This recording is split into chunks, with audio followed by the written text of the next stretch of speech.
parler à bon escient ou à bouche que veux-tu, nos chroniqueurs tirent les vers du nez aux politiques. Il était jusqu'à un passé récent un député élu sur la liste de l'Union des forces démocratiques de Guinée. Après quelques années, il est à présent président de l'Alliance pour le changement et le progrès. Docteur honorable, si on peut l'appeler ainsi, Ben Youssouf Keïta est notre invité dans la Bâton Rompu. Bonsoir et bienvenue sur Film FM. Bonsoir, monsieur le journaliste. Alors, avant justement de rentrer dans le vif du sujet, un mot sur ces résultats jugés catastrophiques par les uns et que nos deux chroniqueurs, nos deux talkers de ce soir encouragent. Mais je tiens d'abord à féliciter chacun d'entre vous pour la pertinence de vos réflexions. Évidemment. Et il était temps que nous nous réveillions avec un choc. Et ce choc était nécessaire pour que tout le monde se rende compte que si nous continuons comme ça, la Guinée, au lieu d'aller devant, régresserait. Et ce n'est pas pour rien que depuis 64 ans d'indépendance, vous comptez du bout des doigts, depuis quelques années, le nombre de cadres guinéens à l'international. Purement et simplement parce que l'éducation était foulée au sol. Ce n'est pas parce que ceux qui nous ont gouvernés n'avaient pas la volonté de donner de bonnes éducations, un système éducatif performant à la Guinée, mais malheureusement, la gouvernance et ceux qui les ont entourés les ont noyautés et noyés dans la gabégie, dans le détournement. On était en train d'assister au tout politique honorable.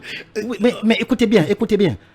C'est pas que M. Alpha Condé, professeur d'université à la Sorbonne, ne voulait pas donner une bonne éducation à la Guinée. Mais non, il était plus politique que ça. C'est pas que parce que M. Lansana Conté ne voulait pas donner. Non, parce qu'ils étaient plus politiques. C'est pas pour rien qu'aujourd'hui, moi je soutiens le CNRD. Parce que ce qu'ils sont en train de mener, ce n'était pas facile pour les peuples de les mener. Il a dit. Donc vous soutenez le CNRD? Je soutiens. On en parlera. Je soutiens le CNRD. On en parlera. Continuons. Que ce résultat est le reflet du vrai système éducatif guinéen. Et à partir de maintenant, il faudrait que tous les examens à tous les niveaux, soient serrés. Ne pas que les meilleurs. Un coucou à Guillaume, le saluer, l'encourager, le soutenir, parce que nous avons besoin des meilleurs pour l'excellence et pour que la Guinée ait demain des scientifiques, que nous ayons demain des gens qui vont imaginer comment envoyer peut-être un astronaute guinéen, comment faire la chirurgie cardiaque de haut niveau. Il faut passer par l'éducation, par l'instruction. Et que faut-il justement, puisqu'on connaît maintenant le problème, qu'est-ce qu'il faut? J'ai été président de la commission santé-éducation de l'Assemblée, de la 8e législature. Il y a une seule chose à faire. Le sérieux. Le sérieux et rien que le sérieux. Et commencer d'abord par augmenter le budget du ministère de l'Éducation. Parce que l'argent, c'est le nerf de la guerre. S'il n'y a pas d'argent, on n'a qu'à beau parler, ce n'est pas possible. On a commencé, on a fait le diagnostic, on a commencé à faire le filtrage. Maintenant, pour que ce filtrage s'arrête et qu'il y ait encore beaucoup, parce que nos enfants, ils ne sont pas inintelligents. Non. Ils ne sont pas intelligents. Donc c'est le cadre, ils ont le potentiel. Ils ont le potentiel, mais ceux qui les enseignent n'ont pas le niveau. Il faut un budget au minimum, je dis bien, de 40%. Le Sénégal avait fait 42%. Ouais. C'est pourquoi il y a dans toutes les institutions internationales, il y a des Sénégalais. Abdoulaye Wade, c'était sa priorité. Il faut que nous fassions pour que nous ayons des vrais enseignants. Pour que l'enseignement ou de l'éducation ne soit pas en tout cas un échappatoire ou un foutoir, ou si vous n'avez pas de possibilité d'être embauché quelque part, vous allez vous réfugier là. Il faut que les meilleurs aillent à l'enseignement pour qu'ils puissent imprimer leur connaissance à la génération qui vient. Alors, Alpha Mamadou, voilà, une question sur le départ d'honorable de l'UFDG avant de parler du registre politique, de l'actualité politique dans la deuxième partie. Je ne sais pas si le docteur va aimer qu'on en parle, mais ces derniers temps, on a assisté à une passe d'armes entre l'UFDG et puis le porte-parole du gouvernement Ousmane Gawal qui a finalement fini par être expulsé du parti. Vous avez été à un moment donné à l'intérieur du parti, vous connaissez sans doute les choses, comment ça s'est passé. De quel œil vous avez eu à voir cette situation? Je n'aurais pas voulu que mon ancienne maison se déchire. Purement simplement parce que nous ne sommes pas séparés à mauvais termes. Et parce que je garde de très bons souvenirs de cette maison. Et je le dis partout, haut et fort, c'est grâce à cette maison que j'ai eu la popularité que j'ai aujourd'hui. l'UFDG, hein? Effectivement. Et je n'ai que de bons souvenirs. Mais purement simplement, un homme, à un moment de votre vie, vous devez prendre des décisions. Et qu'est-ce qui vous a amené à quitter finalement cette maison, comme vous le dites, qui vous a apporté tant de popularité? Bien, ce qui m'a amené, c'est que c'est suite à une profonde, mais je dis profonde, méditation. Parce que n'oubliez pas, j'ai 15 ans de vie politique, dont 6 ans député. J'ai eu 15 ans de vie syndicale dans une des plus grandes sociétés de Guinée. À l'époque, on appelait Arédor, ce diamantifère. 5 ans à la tête d'une ONG.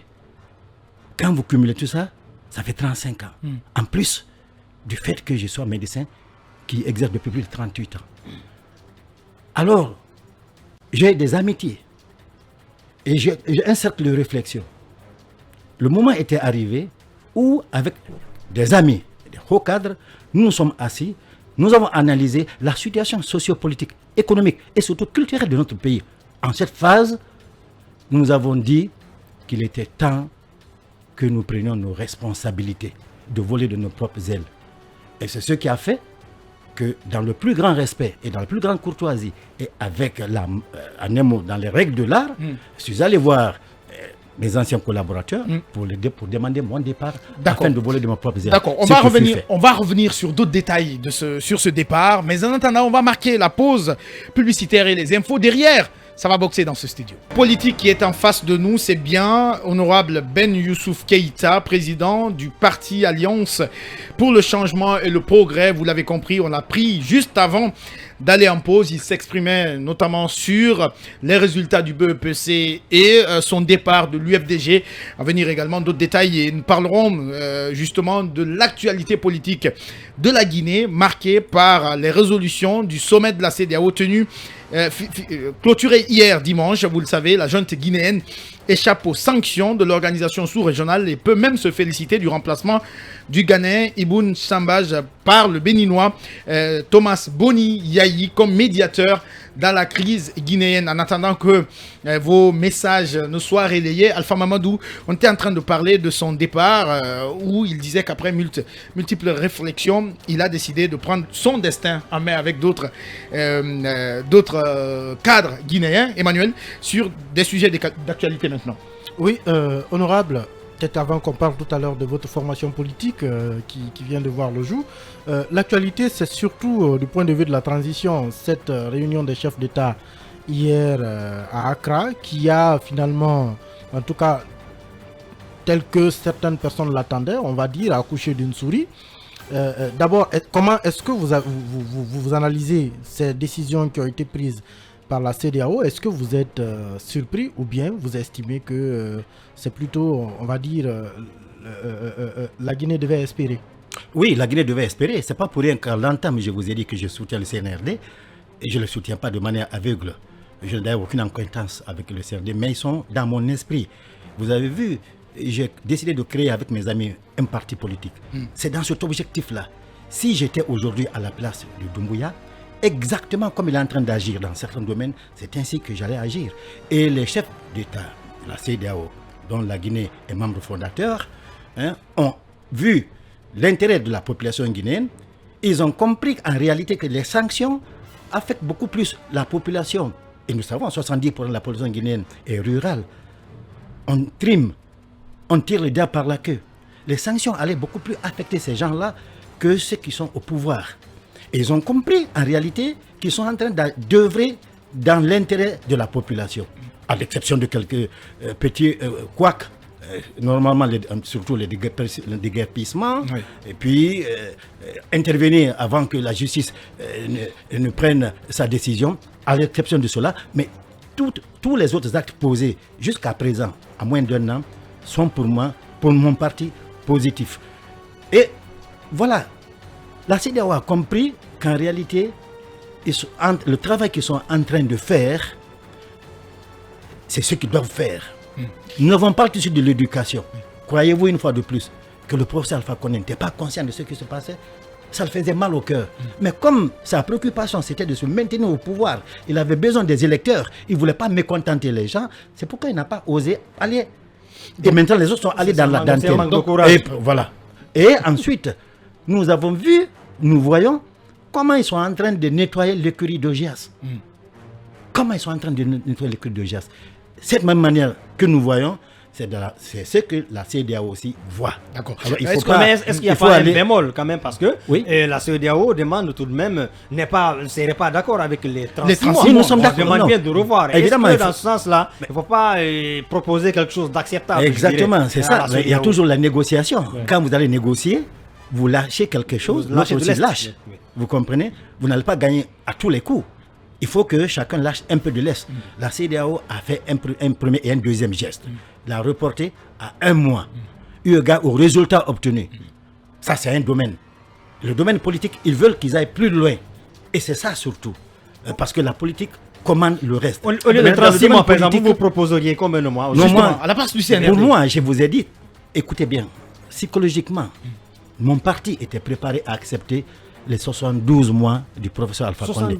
Ah oui, d'accord, oui, je vois. Le parti était prédisposé. Les 6 ans. Vous comprenez? Qui avait prévu le 5 septembre? Personne. Peu de Guinéens. Non. Vous comprenez? Oui, d'accord. À moins que vous lisez dans l'art divinatoire. Dans la boule de glace. Ouais. Vous comprenez? Aucun ne pensait. Certains souhaitaient comme nous que ça prenne fin, mais personne ne savait quand. Et donc, objectivement, nous étions préparés à accepter jusqu'en 2026 le professeur Alpha Condé. Et ça, c'est 72 mois. Si, entre-temps, on vient mettre fin, et ceux qui ont mis fin à cela, quelque part, poussés par nous, les politiques et la société civile, parce que nous réclamons tacitement, eh bien, ils réclament la moitié de ce que celui qui a, en un mot, tripatouillé la Constitution et qui a... il a même changé, il n'a même pas tripatouillé. Non. Et puis qui a brigué un 3e mandat anticonstitutionnel, il faut le dire. Absolument. Et nous avions accepté. Pourquoi ceux qui sont venus mettre fin, nous n'acceptons pas la moitié? Donc, il faut le donner. Donc, ça ne sert à rien. Maintenant que les 36 mois, il faut les donner par la CEDEAO. Oui. Pour moi, les 36 mois, pour moi, je reste sur mes 36 mois. Mais seulement que le 36 mois est débuté à partir de la date, parce que j'ai été législateur, il faut respecter l'organe législatif qui n'est autre que le CNT, où nous sommes tous représentés, toutes les corporations sont représentées avec les forces vives. Ils ont décidé qu'au lieu de 31 mois, de réduire à 36 mois. Alors, dès qu'ils ont voté, pour moi, à partir du moment que l'organe législatif a voté les 36 mois, à partir de cette date, le compte à rebours commence. Oui, mais pour moi et pour mon parti. Sauf que cette résolution du CNT n'était pas forcément le dernier mot. Ce n'était qu'un avis que l'organisation ait donné. Mais on revient justement, si la CEDEAO demandait de réduire, comme la CEDEAO d'ailleurs l'a demandé, de réduire les 36 mois, combien de temps faudrait-il pour vous, à votre avis, mois, peut-être, on va 24, vous aider. 18 mois, 18 ou 24 mois? Non, moi je reste cabré. Vous restez je reste cabré parce que je vous dis une fois de plus, je t'ai préparé à 72. D'accord. Maintenant qu'on revienne à 36, à la moitié. Et je vois que ce que je veux, ce que j'allais faire moi-même, si j'étais au pouvoir, est en train d'être fait, et une date est limitée, est donnée. Vraiment, il faut accorder le bénéfice du doute, aller jusque-là. Est-ce que cette divergence de vue, parce que à l'ANAD quand même et à l'UFDG, on pense totalement le contraire. Évidemment. Est-ce que cette divergence de vue, quelque part, a motivé votre départ de l'UFDG? Vous savez, quand vous êtes quelqu'un parti du ministre Ousmane Gawal, ancien de l'UFDG et de l'UFDG, quand vous êtes dans une organisation, il faut respecter les principes de l'organisation. Et comme quelqu'un a dit en France, vous étiez en France, Emmanuel, un responsable politique, vous comprenez? Vous discutez démocratiquement. Si votre idée ne passe pas, vous appliquez ou vous quittez. Donc vos idées ne passaient plus à l'UFDG? Non, ça passait, mais je dis ça passait plus comme vous le souhaitez, honorable. Vous savez, quand vous êtes dans une institution, vous devez obligatoirement vous soumettre à la discipline. D'accord. Et cette discipline... En français, c'est facile. Aidez-nous à comprendre. Et nos auditeurs. Pour eux, l'UFDG, la NAD, c'est 15 mois. Oui. Vous comprenez? Ça a été fait bien avant. Ça a été fait après que moi j'ai quitté l'UFDG. Vous comprenez, non? Alors moi, dès les premiers moments, j'ai dit qu'il faut accorder un certain temps à ces gens-là. Parce que nous avons eu l'expérience de Moussa Dadis Camara. Oui, en 2009. Il est venu, à moins d'un an, nous avons commencé à le bousculer. Tout le monde a vu comment ça s'est passé au 28 septembre. Vous voyez ma main, j'étais victime. Vous étiez au stade. J'étais au stade. Vous avez vu, j'ai été handicapé. En 2009. Mon épouse, mon enfant, nous avons souffert. Vous étiez au stade? J'étais au stade. Avec votre famille? En 2009, avec ma famille. Et c'est pas pour rien, ma femme, depuis lors, elle n'ose pas avoir un béret rouge. Raison pour laquelle elle est aujourd'hui expatriée en France avec tous mes enfants. Le traumatisme. Le traumatisme.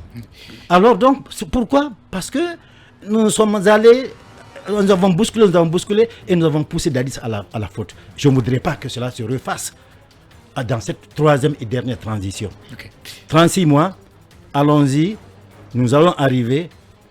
Et c'est la Guinée qui gagnera. Et comment votre parti, justement, l'Alliance pour le changement et le progrès, comment est-ce que vous comptez justement contribuer à faire en sorte que cette transition soit différente de celle de 2009? Bien, en faisant des critiques objectives, en n'ayant pas notre langue dans la poche, en participant aux débats et aux consultations. Et vous avez remarqué, lors des assises nationales, alors que notre parti n'a même pas 2 mois, nous avons participé, si vous avez regardé la télévision. Nous avons participé aux 100 jours du CNT. Et tout cela pour donner notre opinion. Nous avons tellement combattu. Nous avons eu de 2010 à 2021 près de 700 manifestations. J'ai participé à toutes les manifestations. Aujourd'hui, je parle, tout le monde m'écoute. Mes collaborateurs anciens de l'UFDG, mes anciens adversaires du RPG, et vous les médias, toute la population, vous savez que j'ai participé à tout. Alors, il faut à un certain moment tirer les leçons. Et quand vous êtes dans un groupe, vous êtes obligé de suivre l'idée de la majorité. Alors, à partir du moment que vous avez pris votre indépendance, c'est pourquoi j'ai pris mon indépendance, pour pouvoir exprimer ma vision. Et ceux qui voient comme moi me suivent.